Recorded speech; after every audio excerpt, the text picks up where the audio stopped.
नमस्कार मित्रों, अब हम लोग डिस्कस करते हैं पास्ट इंडेफिनिट के विषय में।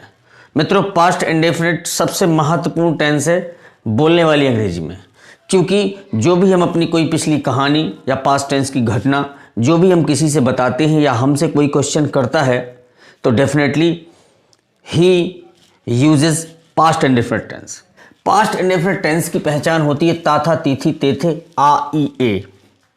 आ ई ए का मतलब है जैसे वह खड़ा हुआ, उसने कुर्सी तोड़ी, री में ई आया, मतलब जो अंतिम स्वर होगा उसमें आ ई ए का होगा। तो मित्रों, जब हिंदी सेंटेंसेस के अंत में ता था तीथी तेथे आ ई ए आता है तब हम सेकंड फॉर्म या डिड का प्रयोग करते हैं। इसका मतलब है कि अगर सिंपल सेंटेंस है तो सेकंड फॉर्म का प्रयोग करेंगे, अगर सेंटेंस नेगेटिव है तो डिड नॉट हेल्पिंग वर्ब के रूप में प्रयोग करेंगे, और अगर इंट्रोगेटिव सेंटेंस है तो हेल्पिंग वर्ब डिड का प्रयोग करेंगे। और मित्रों, डिड के साथ वर्ब की फर्स्ट फॉर्म का प्रयोग करते हैं। चलिए सबसे पहले फार्मूला देखते हैं, फिर सेंटेंस के माध्यम से समझते हैं। तो फ्रेंड्स, यदि सेंटेंस आपका सिंपल है तो आप सब्जेक्ट सबसे पहले लगाते हैं, फिर second form of the verb, verb की सेकंड फॉर्म लगाते हैं, फिर ऑब्जेक्ट लगाते हैं, फिर ईटीसी लगाते हैं।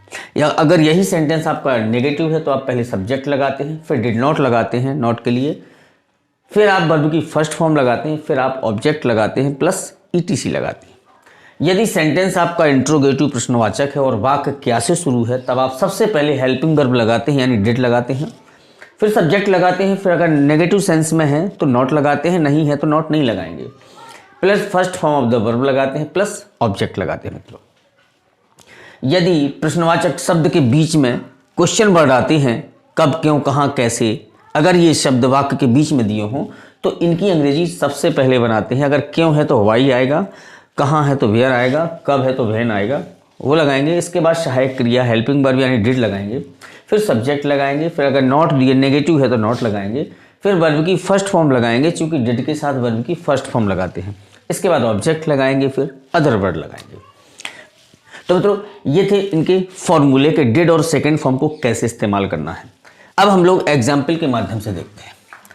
उसने आज मुझे बुलाया। देखिए, आप सबसे पहले सेंटेंस में सब्जेक्ट आता है, लेकिन आपको सब्जेक्ट से पहले जानना जरूरी है पहचान, जो अंत में क्या दिया है।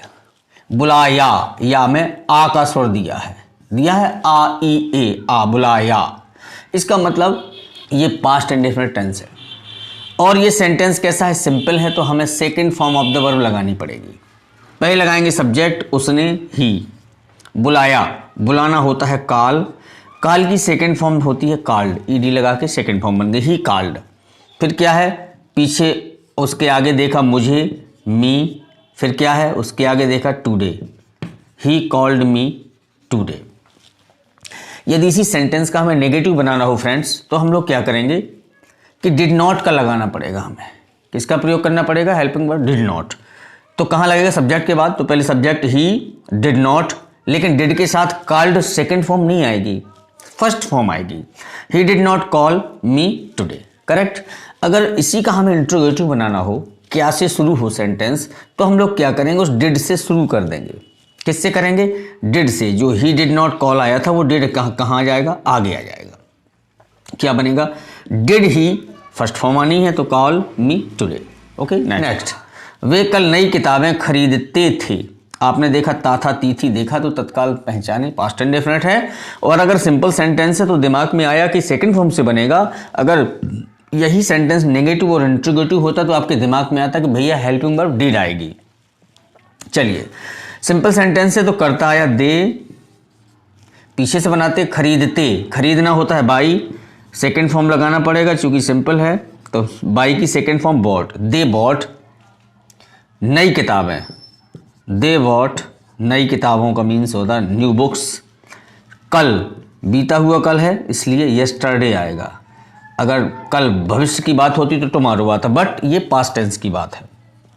अगर ये नेगेटिव होता, वे कल नई किताबें नहीं खरीदते थे, तो बनता डिड नॉट यहाँ पर लगा देते अपन कि दे डिड नॉट, क्या लगाते आप, डिड नॉट यहाँ लगाते और बॉट की फर्स्ट फॉर्म फिर वही बाई लगाते डिड के साथ। यही इंट्रोगेटिव बनाना होता, क्या वे कल किताबें खरीदते थे, तो आप क्या करते, डिड आगे लगा देते, did they by new books yesterday.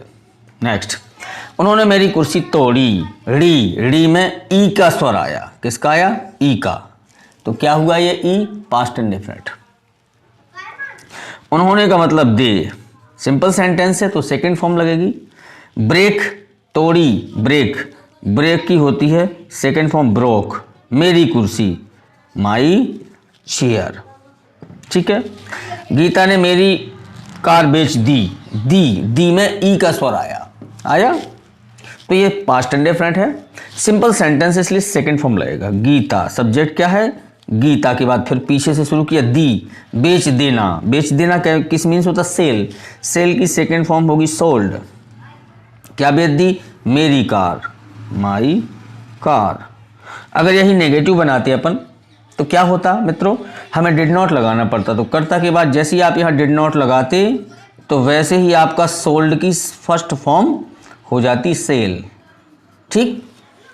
अगर क्या गीता ने मेरी कार बेच दी तो ये क्या पहले आया? तो आपका डिड पहले आया था। Did Gita sell my car. तो मित्रों ये था हिंदी से इंग्लिश ट्रांसलेशन। लेकिन हमको हिंदी से इंग्लिश ट्रांसलेशन नहीं करना है और हमें इंग्लिश टू हिंदी का प्रैक्टिस करना पड़ेगा, तभी हम जाकर के किसी न्यूज़पेपर और मैगजीन किसी लेसन को समझ सकते हैं और उसके क्वेश्चन का आंसर दे सकते हैं। चलिए देखते हैं।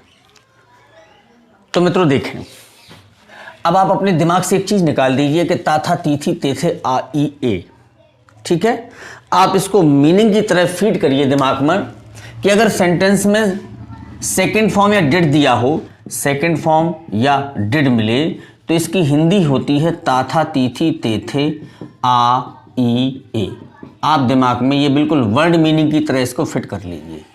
ठीक है। आप इसको जब वर्ड मीनिंग की तरह फिट करेंगे, अब देखिए सेंटेंस अर्थ क्या निकलेगा। He played with me in the field. He means वह। इससे पहले चेक करें सेंटेंस को। प्लेड सेकंड फॉर्म आई, आप समझ गए सेकंड फॉर्म दी है, इसका मतलब आ ई ए ताथा तीथी तेथे में अर्थ निकलेगा। तो ही मीन्स वह, पीछे से आइए। फील्ड मैदान, इन मीन्स मैं, मी माने मेरे, विथ मीन्स साथ। प्लेड, प्ले मीन्स खेलना, तो ना कभी नहीं लगाते हैं, आप ध्यान दीजिए। खेल लगाया आपने, ना अलग कर दिए, खेल। प्लेड, वह मैदान में मेरे साथ खेला। ठीक। या खेलता था तो था आ जाता, या खेला। करेक्ट। आपने वाक्य देखा, सबसे पहले डिड नॉट पर टिक लगाया कि they did not buy this pen for me. ये देखिए, आप डिड नॉट देखा तो समझ गए पास्ट इंडेफिनिट। और डिड नॉट का हिंदी अर्थ निकालना है ताथा तीथी तेथे आ ई ए। तो आपने देखा दे मीन्स वे, पीछे से आइए। दूसरा देखा they did not buy this pen for me. आपने देखा डिड नॉट दिया, पहचान लिया पास्ट इंडेफिनिट है। ठीक है। इसका अर्थ ताथा तीथी तेथे आ ई ए में निकलेगा। ठीक है। आपने शुरू किया, दे मीन्स वे, पीछे से बनाया फॉर मी मेरे लिए, दिस पेन यह पेन, लेकिन डिड नॉट लगा तो नॉट लगाना पड़ेगा कहीं ना कहीं बीच में। ठीक है। पेन नहीं आ गया, नहीं हो गया। अब आई क्रिया बाई मीन्स खरीदना, तो आप केवल खरीद लगाइए, ना नहीं लगाया जाता है। डिड का मतलब ताथा तीथी तेथे आ ई ए। तो अर्थ निकालें किस में आ रहा, किस कौन सा सेंस मिल रहा। वे मेरे लिए यह पेन नहीं खरीदते थे। तेथे क्यों आया? क्योंकि यहाँ पर डिड लगा है। Next, Sohan plugged flowers for worship. Plugged second form जैसे ही आपने देखा समझ गए, ताथा तीथी आ ई ए में इसका अर्थ निकलेगा। सोहन अर्थ निकाला सोहन, पीछे से देखा फॉर वर्शिप पूजा के लिए, पूजा के लिए क्या? फ्लावर्स फूल। ठीक है। सोहन ने पूजा के लिए फूल, प्लक मीन्स तोड़ना, तो इसमें अर्थ निकालना है तोड़े की तोड़ता था। ठीक है। अगर सोहन भर लगा रहे आप तो सोहन पूजा के लिए फूल तोड़ता था आएगा, तोड़ता था। और अगर सोहन ने लगाया तो हो जाएगा सोहन ने पूजा के लिए फूल तोड़े। ठीक है मित्रों, समझ में आया होगा। Next, where did you play at night. ठीक है। वेयर से शुरू है, इसका मतलब ये वेयर क्वेश्चन वर्ड जो है ये सेंटेंस के बीच में आएगा, लेकिन सब्जेक्ट से ही शुरू होगा सेंटेंस। यू दिया इसमें, भाई ये तो क्वेश्चन वर्ड है, ये हेल्पिंग वर्ब डिड दी है, पहचान लिया, ताथा तीथे अर्थ निकलना है। यू माने तुम, यू मीन्स तुम, पीछे से। रात को, एट नाइट मीन्स रात को। अब वेयर लगाना है तो वर्ब के पहले ही कहीं ना कहीं लगाना पड़ेगा, वर्ब भर बचा है तो वेयर मीन्स यहाँ आ जाएगा कहाँ, यानी तुम रात को कहाँ, प्ले मीन्स खेल, और थे लगा दो, क्यों, क्योंकि ये इंट्रोगेटिव और डिड दिया है इसमें, इसलिए खेलते थे। ठीक है, अब हम आप लोगों को नेक्स्ट वीडियो में बताएंगे कि क्वेश्चन अंग्रेजी में कैसे समझना है और क्वेश्चन का आंसर अंग्रेजी में कैसे देना है। मित्रों बहुत ही आसान तरीके से बताते हैं, जब तक आप प्रैक्टिस करिए, किसी मैगजीन को पढ़िए, किसी स्टोरी को पढ़िए।